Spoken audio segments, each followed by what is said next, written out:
இதுல எண்ணெயே நம்ம ஊத்தல, கொஞ்சோண்டு தான் ஊத்தணும். பாத்தீங்கன்னா இதுல வந்து எல்லாமே பாத்தீங்கன்னா இந்த இடத்துல பாருங்க எண்ணெய் எல்லாம் நல்லா படிஞ்சு நல்லா வந்திருக்கு.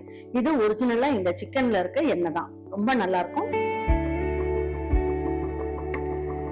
பாருங்க இந்த கிரேவி சப்பாத்திக்கெல்லாம் வச்சு சாப்பிட்றதுக்கு ரொம்ப அட்டகாசமா இருக்கும்.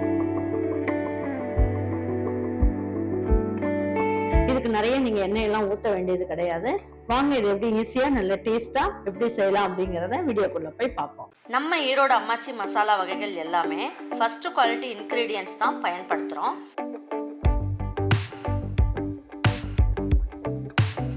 வாங்குற பொருட்கள் எல்லாமே முறையா ஜலிச்சு பொன் வறுவலா வறுத்து சரியான பதத்துல அரைக்கிறோம். அரைச்ச மசாலாவை நல்லா ஆற வச்சு மறுபடியும் ஜலிச்சு சரியான அளவில் பேக் பண்ணி உங்கள் வீட்டுக்கே சேஃப் அண்ட் செக்யூர்டாக டெலிவரி பண்ணுறோம். நம்ம மசாலா வகைகள் மற்றும் சத்து மாவு, ரெடிமேட் இட்லி மாவு, இடியாப்ப மாவு எல்லாமே நீங்கள் வாட்ஸ்அப் மற்றும் வெப்சைட்டில் ஆர்டர் பண்ணி வாங்கலாம். இதில் ரொம்ப முக்கியமான விஷயம், இது full and full pure homemade masala. நம்ம எல்லாருக்குமே ஆரோக்கியம் தானேங்க முக்கியம். பாருங்க இந்த பாத்திரத்தை ஃபர்ஸ்ட் நம்ம வந்து ப்ரீ ஹீட் பண்ணிக்கலாம். பாருங்க இந்த இடத்துல இருக்க ரெட் கலர் பட்டன் வந்து இந்த சைடு இருக்கு. இப்போ இந்த இடத்துக்கு வர வரைக்கும் ப்ரீ ஹீட் ஆகட்டும். இந்த சைடு வந்துருச்சு அப்படின்னாலே ப்ரீ ஹீட் ஆயிடுச்சுன்னு அர்த்தம். பாருங்க இப்போ வந்து ப்ரீ ஹீட் ஆயிடுச்சு.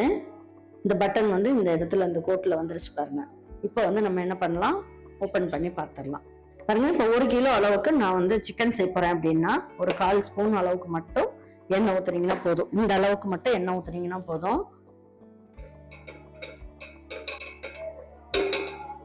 இப்போ நம்ம இதுலயே வந்து என்ன பண்ணுவோம், வெங்காயம், சின்ன வெங்காயம், இந்த சின்ன வெங்காயத்தை எல்லாமே இதுல சேர்த்துடலாம்.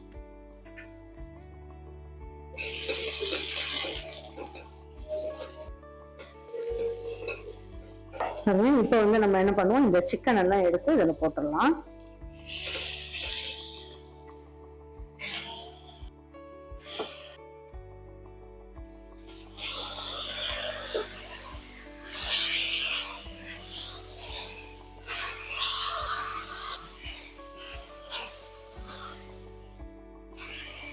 இதுல வந்து ஒரு 5 பல்லு பூண்டு, 1 இன்ச் அளவுக்கு இஞ்சி எல்லாமே தட்டி எடுத்து வச்சிருக்கேன். இதையும் சேர்த்துக்கலாம்.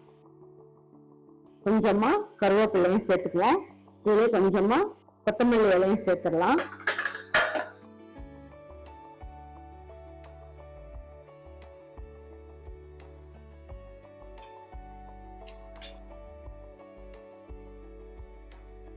இப்போ இதுல நல்ல பெரிய தக்காளியா 2 தக்காளி எடுத்திருக்கேன், இதே சேர்த்துக்குங்க. சின்னதா இருந்தா 3 தக்காளி சேர்த்துக்குங்க.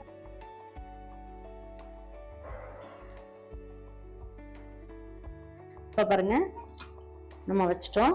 இப்போ வந்து என்ன ஆயிருக்கு, நம்ம சிக்கன், தக்காளி, வெங்காயம் எல்லாம் போட்டாச்சு. இப்ப 98 டிகிரி இந்த நாபு வந்து இந்த முள்ளு இருக்கு இல்லையா, இது வந்து இந்த ரெட் கலர் முள்ளு வந்து இந்த இடத்துல வரும். 98 வரைக்கும் வரும். அப்படி இல்லையா நல்ல ஓரம் ஃபுல்லா சுத்திலும் நல்ல ஸ்ட்ரீம் வரணும். வர அளவுக்கு அப்படியே இருக்கட்டும். இது 2 மினிட்ஸ்ல வந்துடும். ஒரு 4 டேபிள் ஸ்பூன் அளவுக்கு தேங்காய் துருவல் எடுத்து வச்சிருக்கேன். பாருங்க இதுல வந்து ஒரு 7ல இருந்து 8 வரைக்கும் நம்ம முந்திரி பருப்பு போட்டுக்கலாம். டேஸ்ட் வந்து நல்லா இருக்கும் அதுக்காக. இப்போ இதுல ஒரு 1/2 ஸ்பூன் அளவுக்கு சோம்பு மட்டும் சேர்த்துக்கலாம். பாருங்க இதுல வந்து ஒரு 5-6 எதில் வந்து நம்ம கருவேப்பிலை சேர்த்துக்கலாம். இதுலயே கொஞ்சமா மல்லி இலையும் சேர்த்துக்குவோம். இப்போ வந்து என்ன செய்யலாம், இதுல 1 ஸ்பூன் அளவுக்கு நம்ம வந்து தயிர் சேர்த்துக்கலாம். சிக்கன் வந்து இன்னும் நல்லா சாஃப்டா இருக்கும் அதுக்காக. இப்போ இதை நல்லா அரைச்சிடுறேன். பாருங்க இப்போ வந்து நமக்கு வந்து 90 டிகிரி வந்திருக்கு. ஆனா பாத்தீங்கன்னா உங்களுக்கு நல்ல ஸ்டீம் ஃபுல்லா அப்படியே வர ஆரம்பிச்சிருச்சு பாருங்க. இப்படி இருந்துட்டாலே நம்ம ஓபன் பண்ணிடலாம். ஓபன் பண்ணி பார்க்கலாம் எப்படி இருக்குன்ட்டு. இல்லைன்னா நமக்கு அடிப்பிடிக்கிறதுக்கு வாய்ப்பு இருக்கும். அதை இப்போ ஓபன் பண்ணி பார்க்கலாம் எப்படி இருக்குன்னு பாருங்க. இப்போ நம்ம இதுல வந்து நம்ம தண்ணி எதுவுமே ஊத்தல. தண்ணி ஊத்தாம இந்த சிக்கன்ல இருக்க தண்ணி, தக்காளியில இருக்க தண்ணியே உங்களுக்கு இவ்வளவு வந்திருக்கு. இப்போ இந்த நேரத்துக்கு நம்ம காரத்துக்கு நம்ம என்ன பண்ணலாம், நம்ம சிக்கன் மசாலா இருந்தாலும் போடலாம், இல்லைன்னா குழம்பு மிளகாய் தூள் இருந்தாலும் போட்டுக்கலாம். நான் இன்னைக்கு சிக்கன் மசாலா நான் சேர்த்துக்கிறேன். சிக்கன் மசாலா இது 1 கிலோ சிக்கன்றதுனால இந்த ஸ்பூன்ல 2 ஸ்பூன் அளவுக்கு சேர்க்கிறேன் நான். பாருங்க அரைச்ச விழுது இருக்கு இல்லையா, இதையும் நம்ம இதுல சேர்த்துடலாம். பாருங்க இது கொஞ்சமா தண்ணி ஊற்றிக்கலாம். நம்ம அதை வந்து குழம்பு டைப்ல தான் வைக்க போறோம் அப்படிங்கிறதுனால கொஞ்சம் சப்பாத்திக்கெல்லாம் தொட்டு சாப்பிட்ற மாதிரி குழம்பு மாதிரி தான் வைக்க போறோம்ன்றதுனால கொஞ்சமா தண்ணி ஊற்றிக்கலாம். இது தண்ணி ஊத்தாம தான் இந்த இதுல செய்யணும். எண்ணெய் மட்டும் நமக்கு கம்மியாகும், குக்கிங் வந்து ஃபாஸ்டா இருக்கும். அதுதான் இதோட வேலையே இந்த இதுதான்.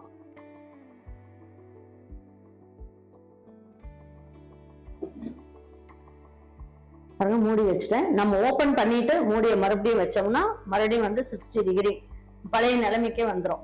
அதுக்கப்புறம் நல்லா குக் ஆக 98 அந்த மாதிரி வரும். அதனால நீங்க வந்து இது என்னடா இவ்வளவு தூரத்துல இருந்து இங்க வந்திருக்கேன்னு நீங்க கவலைப்படாதீங்க. இது அப்படியே இருக்கட்டும், ஒன்றும் பிரச்சனை இல்லை. நல்லா உங்களுக்கு வேக வேக அதுக்கப்புறம் டிகிரி வந்து ஏறிட்டே போகும். இது வந்து நல்லா 98க்கு வர வரைக்கும் நல்லா கொதிக்கட்டும். பாருங்க, இப்ப எடுத்து பார்க்கலாம். நல்ல ஸ்ட்ரீம்லாம் நல்லா போயிட்டு இருக்கு. எடுத்து பார்ப்போம். பாருங்க, சிக்கன் குழம்பு மாதிரி கிரேவி வச்சிருக்கோம். ரொம்ப நல்ல டேஸ்டா சூப்பரா இருக்கும். பாருங்க, சிக்கன்லாம் நல்லா வெந்து அட்டகாசமா இருக்கு. இதுல எண்ணெயே நம்ம ஊத்தல, கொஞ்சம் தான் ஊத்தணும். பாத்தீங்கன்னா இதுல வந்து எல்லாமே பாத்தீங்கன்னா இந்த இடத்துல பாருங்க, எண்ணெய் எல்லாம் நல்லா படிஞ்சு நல்லா வந்திருக்கு. இது ஒரிஜினலா இந்த சிக்கன்ல இருக்க எண்ணெய் தான். ரொம்ப நல்லா இருக்கும். வாங்க எடுத்து வச்சு பரிமாறிக்கலாம்.